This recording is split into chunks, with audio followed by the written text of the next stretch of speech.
এই যে কড়াই তেল দিচ্ছি,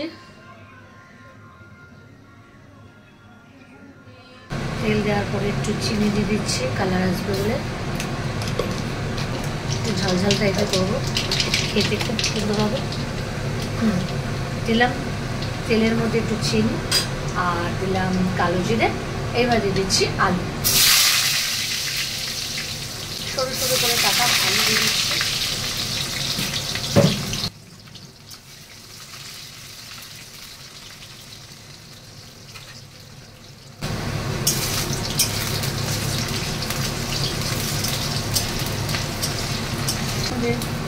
সব মশলা আমি এখনই দিয়ে দেবো, একটু আলুটা বেশি ভাজলে আমার চলবে না, গ্যাসটা একটু আস্তে করে দিয়েছি।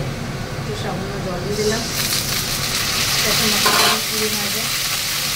লঙ্কার গুঁড়ো, হলুদের গুঁড়ো, জিরের গুঁড়ো, জিরের গুঁড়ো 1.5 চামচ দিলাম, আর হলুদের গুঁড়ো 1 চামচ দিয়েছি, ধনিয়ার গুঁড়ো 1.5 চামচ দিলাম, লঙ্কার গুঁড়ো আরেকটু দিয়ে দিচ্ছি।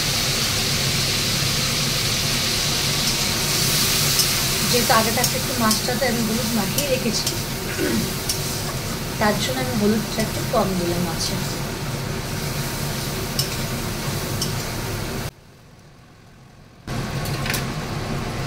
টমেটোটাও দিয়ে দিলাম সাথে আমি। এবার এটা করতে করতে আমি একটু নুন দিয়ে দেবো পরিমাণ মতন, যেহেতু মাছে একটু নুন হলুদ মাখানো আছে। আর দুটো কাঁচা লঙ্কা গোটা দিয়ে দেবো।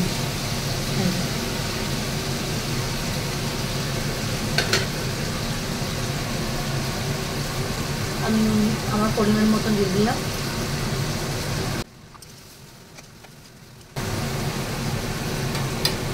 এবার মাছগুলো একটা একটা করে আমি দিয়ে দিচ্ছি। এটা হচ্ছে লোটে মাছ।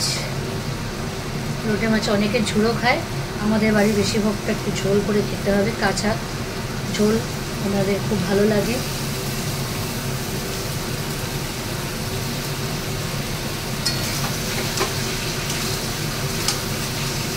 আমি মাখিয়ে রেখেছিলাম মাছটা, একটু মাছ আছে,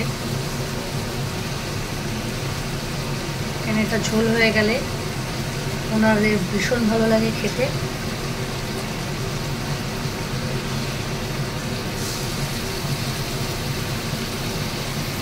শেষ।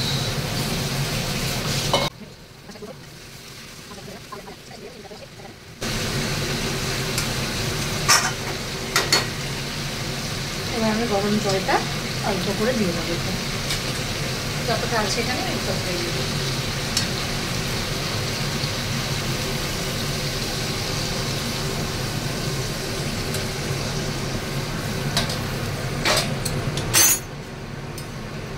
মাছ থেকে যদি জল ছাড়তে শুরু করে দেয় তাহলে মাছ কিন্তু ভেঙে যাওয়ার চান্সটা বেশি, তাহলে মাছটাই গোটা থাকবে না, একদম চাপা দিলে মাছটা ভেঙে যাওয়ার চান্সটা বেশি থাকে। আমি কিন্তু যদি ভালো লাগে তো প্লিজ প্লিজ একটুখানি কমেন্ট করো আর সবাইকে একটু শেয়ার করে দিও প্লিজ, এটা আমার একটা ছোট্ট বোনের রিকোয়েস্ট।